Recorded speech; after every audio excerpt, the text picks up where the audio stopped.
السلام عليكم ورحمة الله وبركاته. ازيكم يا بنات؟ عاملين ايه النهاردة؟ كل سنة وانتم طيبين. النهاردة هقدم لكم أكلة اللحمة البلدي والرز البسمتي. زي ما انت شايفة اهوت الرز موجود يا بنات اهو معانا. ادي اللحمة البلدي غسلناها زي النسا اهيت. ده البصل هنحطه بعد ما نحط اللحمة على طول في الحلة. دي الحلة بتاعتنا اهيت. هنبتدي بسم الله الرحمن الرحيم.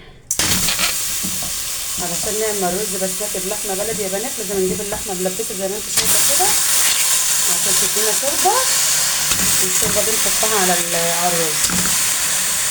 بسم الله الرحمن الرحيم. زي ما انتم شايفه اهي بالمنظر ده كده.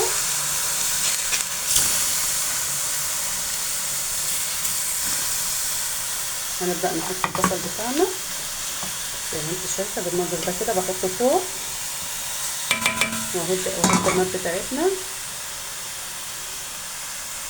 نحط البهارات بتاعتنا، الكمون والفلفل الاسود زي ما انت شايفه بالمنظر ده كده. هنهدي عليها النار ونسيبها تتشوح براحتها. بعد كده هنقوم على الرز البسمتي اهوت زي ما انت شايفه، هيتغسل ويتنقع لمده ربع ساعه. شوفي يا عروسه اتشوحت زي ما انت شايفه اهي بالمنظر ده كده. هنبدا نحط الميه بتاعتنا. حطينا الاول شويه كمون وفلفل زي ما انت شايفه اهو. تاني نبدا نقلب بقى كلها في بعضها كده. حط بقى الميه بتاعتك